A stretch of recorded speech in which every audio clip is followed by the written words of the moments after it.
ভাই বোন আইনের উত্তরাধিকার উনি যখন দেখেন যে ওনার ভাইকে ডাবল দেওয়া হয়, বোনকে সিঙ্গেল দেওয়া হয়, তখন ওনার কষ্ট লাগে। আপুকে একটা প্রশ্ন করি, আপু আপনি যখন বৈবাহিক সূত্রে আবদ্ধ হয়েছেন, আপনারও বিয়েটা দরকার, আপনার হাজবেন্ডেরও দরকার, কিন্তু হাজবেন্ড যখন 10 লক্ষ টাকা আপনাকে দেনমোহর দিল, তখন কি আপনার এটা কষ্ট লাগে নাই?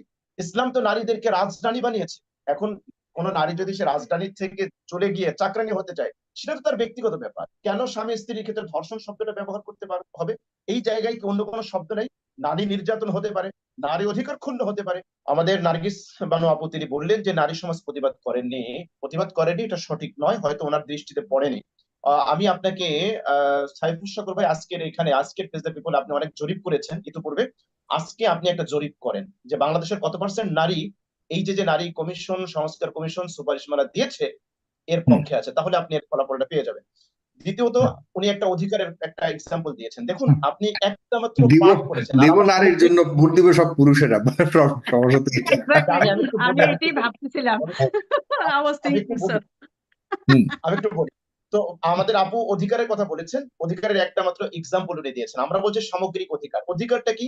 অধিকার হচ্ছে আইন ও নীতিশাস্ত্রের একটি গুরুত্বপূর্ণ ধারণা, যেখানে ন্যায় বিচার হচ্ছে মুখ্য বিষয়। ইসলামের যে বড় ন্যায় বিচার পৃথিবীতে কেউ দিতে পারেনি। দ্বিতীয়ত, আপু একটা প্রশ্ন করলেন, ভাই বোন আইনের উত্তরাধিকার উনি যখন দেখেন যে ওনার ভাইকে ডাবল দেওয়া হয়, বোনকে সিঙ্গেল দেওয়া হয়, তখন ওনার কষ্ট লাগে। আপুকে একটা প্রশ্ন করি, আপু আপনি যখন বৈবাহিক সূত্রে আবদ্ধ হয়েছেন, আপনারও বিয়েটা দরকার, আপনার হাজবেন্ডেরও দরকার, কিন্তু হাজবেন্ড যখন 10 লক্ষ টাকা আপনাকে দেনমোহর দিল, তখন কি আপনার এটা কষ্ট লাগে নাই? যে আমাকে কেন 10 লক্ষ টাকা দিবে, আমারও তো হাজবেন্ডকে 5 লক্ষ টাকা দেওয়া আপনি উচিত কি ছিল। করে তা জানলেন আমি যে আমি সব? একটু আমি না, শেষ করি, আপনি আমার একটা বলবেন প্রশ্ন বলবেন ভাই, আপনারা তো আমি খুব বলবেন ক্লিয়ারলি বলে দেন, কিন্তু সমাজের কত পার্সেন্ট আমি মহিলার বিয়ে হয়নি? সমাজে কত আমি পার্সেন্ট একটু বলি, বাবাদের শুধু মেয়েরা আছে? সমাজে কত পার্সেন্ট আমি মহিলাদের? একটু বলি 50% জনগণ হলো উইমেন। আপনারা উইমেনদেরকে এত আপনি আহ, প্রত্যেকটা প্রশ্নের জবাব দিব। আমি একটু শেষ জি। করি, পরে আপনি বলবেন, প্রয়োজনে আবার আপনার প্রশ্নের জবাব দিব, সমস্যা নাই। তো এ হুম। হলো 1 নম্বর কথা। 2 নম্বর হচ্ছে, আপনাকে দেখতে হবে ইসলামী লটা পুরোটা দেখতে হবে। আপনি ধরুন, আপনি একজন মেয়ে, আপনি স্ত্রী হিসেবে পাচ্ছেন, বোন হিসেবে পাচ্ছেন, মা হিসেবে পাচ্ছেন, আপনার হুম। অনেকগুলো পাওয়ার ক্ষেত্র আছে, কিন্তু আপনার খরচের জায়গা নেই। আপনি যদি ইসলামিক ল দেখেন, আপনাকে পুরো ইসলামিক লটা সামনে আনতে হবে। আপনি ইসলামিক ল এর একটা ধারা নিয়ে প্রশ্ন উত্থাপন করতে পারবেন না। আমি সহজে একটা এক্সাম্পল দিই, তাহলে এরপরে আমি আমার মূল আলোচনায় যাচ্ছি। এক্সাম্পলটা হলো, ধরুন একজন ব্যক্তির মাসিক আয় হচ্ছে 10 টাকা, আরেকজন ব্যক্তির মাসিক আয় হচ্ছে 20 টাকা। এখন মাস শেষে যদি আপনি ব্যালেন্স শিট তৈরি করতে চান, তাহলে আপনাকে আয় এবং ব্যয় উভয়টা দেখতে হবে। যে ব্যক্তির মাসিক ব্যয় হচ্ছে আয় হচ্ছে 20 টাকা, তার মাসিক ব্যয় হচ্ছে 18 টাকা। আর যে ব্যক্তির মাসিক আয় হচ্ছে 10 টাকা, তার মাসিক ব্যয় হচ্ছে 5 টাকা, বা নাই বললেই চলে। তাহলে মাস শেষে কার ইনকাম বেশি হবে? যে ব্যক্তি 10 টাকা ইনকাম করে, তার আয়টা বেশি হবে। দ্যাট ইজ ইসলামী ল। এটা আপনাকে বুঝতে হবে। ইসলাম, আপনি শুধু একটা ধারা নিয়ে প্রশ্ন উত্থাপন করেছেন। আমি আপনাকে বলি, দেখুন এক একটা ধারা আপনাকে বলি। বাবার ক্ষেত্রে, লালন পালন হওয়ার ক্ষেত্রে ইসলামী ল কি? ছেলে যখন প্রাপ্ত বয়স্ক হবে, অ্যাডাল্ট হবে, তখন ওই বাবার জন্য ওই ছেলের ভরণ পোষণের দায়িত্ব তার উপর অপরিহার্য নয়। সে যদি ছেলে অ্যাডাল্ট যদি হয়ে না গেলে বাবা থাকে, যেটা করবে, আমি আমি একটু ছেলে বলি, আমি সন্তান একটু না বলি, থাকলে? আমি একটু বলি প্লিজ, আমাকে শেষ করতে দেন।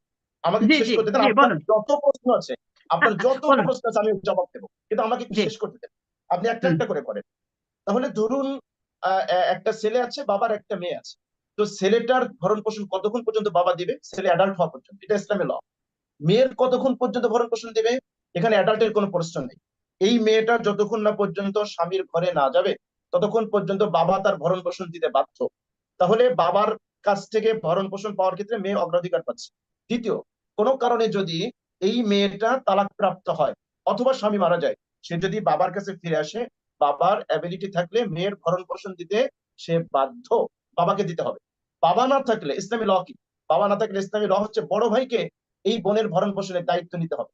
সুতরাং ইসলাম তো মেয়েদের খরচের কোনো জায়গা রাখে নাই, টোটাল দায় দায়িত্বটা পুরুষের উপর দিয়েছে। ধরুন একটা মেয়ে যখন বিয়ে না হওয়া পর্যন্ত তার ভরণ পোষণের পুরো দায়িত্বটা হচ্ছে বাবার। বিয়ের পরে তার পুরো ভরণ পোষণের দায়িত্বটা হচ্ছে হাজবেন্ডের। হাজবেন্ড না থাকলে তার ছেলে, ছেলে না থাকলে বাবা, বাবা না থাকলে দাদা। যদি কেউ না থাকে, ইসলামী যদি রাষ্ট্র ব্যবস্থা থেকে এই সকল মহিলাদের দায়িত্ব নেবে রাষ্ট্র। ইসলাম তো আপনার উপরে, কোনো মেয়ের উপরে তার চাকরি করাকে বাধ্যতামূলক করে নাই। ইসলাম তো নারীদেরকে রাজরানী বানিয়েছে। এখন কোন নারী যদি সে রাজধানী থেকে চলে গিয়ে চাকরানি হতে চায়, সেটা তো তার ব্যক্তিগত ব্যাপার। সুতরাং আপনি আমাকে বলেন যে ইসলাম পুরো লটা যদি আপনি দেখেন, তাহলে এই জায়গায় প্রশ্ন উত্থাপন করার কোনো জায়গা নাই। আপনি দেখলেন আপনি যেটা বললেন সেটা হচ্ছে মৃত্যুর পরে। জীবদ্দশায় ইসলামী ল হচ্ছে জীবদ্দশায় কোনো ব্যক্তির একটা ছেলে আছে একটা মেয়ে আছে, এই জায়গায় সে ছেলেকে 500 টাকা দিবে আর মেয়েকে 200 টাকা দিবে, ইসলাম এটা অ্যালাউ করে না। ছেলেকে যদি 500 টাকা দেয় জীবদ্দশায়, মেয়েকে 500 টাকা দিতে হবে। ছেলেকে যদি 1000 টাকার একটা জামা দেয়, মেয়েকে 1000 টাকা জামা দিতে হবে। এখানে কোনো ধরনের কোনো তারতম্য চলবে না। স্পষ্ট হাদিস আছে, নোমান ইবনে বাশীর রাদিয়াল্লাহু তাআলা আনহু, তার থেকে হাদিস আসছে। তিনি বলেন যে আমার বাবা আমার হাত ধরে রসুলের কাছে নিয়ে আসছে, এসে বলে, ইয়া রাসূলুল্লাহ, আমি আমার এই ছেলেটাকে স্পেশাল কিছু দিতে চাই, তার মা খুব পীড়াপিড়ি করতেছে, আপনি সাক্ষী থাকুন। নবীজি বললেন, তোমার কি আর কোনো সন্তান নেই? আছে। সব সন্তানকে কি সমান দিয়েছো? তিনি বললেন যে না। নবীজি বললেন, এই জুলুমের সাক্ষী আমি হতে পারবো না। দেখুন ইসলামের ব্যবস্থা কত চমৎকার। তার মানে হচ্ছে জীবদ্দশায় আপনি ছেলে আপনাকে পরবর্তীতে কামাই করে খাওয়াবে, এজন্য ছেলের প্রতি আপনার একটা এক্সট্রা ভালোবাসা থাকবে, এক্সট্রা দরদ থাকবে। ছেলেকে আপনি ইংলিশ মিডিয়ামে পড়াবেন আর মেয়েকে যেমন তেমন একটা স্কুলে পড়াবেন, নো, ইসলাম এটা অ্যালাউ করে না। ইসলাম এই জায়গাটায় একেবারে 100-100 সমান সমান অধিকার নিশ্চিত করেছে। শুধুমাত্র মৃত্যুর পরে যদি কোনো সম্পদ থেকে থাকে, সেটা বন্টনের নীতি হলো ওই জায়গায়। আমি আরেকটা এক্সাম্পল দিই। ধরুন এক ব্যক্তি মারা গিয়েছে, কোনো এক ব্যক্তি, তার একটা ছেলে আছে, তার একটা মেয়ে আছে। মিরাজ সূত্রে ছেলে পেয়েছে 2 লক্ষ টাকা আর বোন পেয়েছে 1 লক্ষ টাকা। তাহলে এখন এই বোনের বিয়ে হয় নাই, বোনের 1 লক্ষ টাকা নিয়ে ধরুন ইসলামী ব্যাংকে ডিপোজিট করে রেখে দিয়েছে, আর ছেলের 2 লক্ষ টাকা তার কাছে আছে। এখন যতদিন না পর্যন্ত এই মেয়ের বিয়ে হবে, ইসলামী ল অনুযায়ী তার সমস্ত ভরণ পোষণের দায়িত্ব ভাইয়ের। ভাই তার টাকা খরচ করে তাকে বিয়ে দেবে। এখন ধরেন বিয়ের পর্যন্ত তার বোনের পেছনে খরচ গেলো 50,000 টাকা। এরপরে বোনকে বিয়ে দিয়েছে, সেই জায়গায় দেনমোহর হিসেবে সে পেয়েছে আরো 1 লক্ষ টাকা, ফর এক্সাম্পল। এখন হলো বোনের 2 লক্ষ টাকা। এই বোনকে বিয়ে দিতে গিয়ে ভাইয়ের খরচ গেছে আরো 50,000 টাকা, তার 1 লাখ শেষ। এরপরে ভাই বিয়ে করেছে, 1 লক্ষ টাকা স্ত্রীকে দেনমোহর দিয়েছে, এবার ভাইয়ের ব্যালেন্স শূন্য। কিন্তু বোন, তার 2 লক্ষ টাকা আছে। তার এই 2 লক্ষ টাকায় না ভাই হস্তক্ষেপ করতে পারবে, না স্বামীর কোনো অধিকার আছে স্ত্রীর 2 লক্ষ টাকায় কোনো টাচ করা। এজন্য আমার প্রিয় বোন, আপনাকে আমি বলবো যে ইসলামী লটাকে আমাদের পূর্ণাঙ্গ দেখতে হবে। ইসলাম নারীদেরকে খরচের কোনো জায়গা রাখে নাই। এখন আন্দোলন তো করা উচিত ছিল পুরুষদের, যে কেন ইসলামে নারীদের অধিকার দিল, কারণ নারীদের খরচের কোনো খাত নাই, কোনো জায়গা নাই, কোনো খাতই নাই। এরপরও নারীদেরকে উত্তরাধিকার ইসলাম এজন্য দিয়েছে। আমি বলি, আপনি বলবেন, আপনার যে কোনো প্রশ্ন আমরা জবাব দিতে প্রস্তুত, আলহামদুলিল্লাহ। নারীকে এজন্য অধিকার দিয়েছে যে নারীর যদি কোনো ক্রাইসিস মোমেন্ট দেখা দেয়, তাহলে নারী যেন তার আত্মমর্যাদা নিয়ে বাঁচতে পারে। এজন্য ইসলাম কন্যা হিসেবে তাকে উত্তরাধিকারী দিয়েছে, স্ত্রী হিসেবে দিয়েছে, মা হিসেবে দিয়েছে, দাদি হিসেবে দিয়েছে। এবার যদি আপনার কোনো প্রশ্ন থাকে, আপনি এটা বলতে পারেন। আমি আরেকটা জায়গায় একটু টাচ করতে চাই।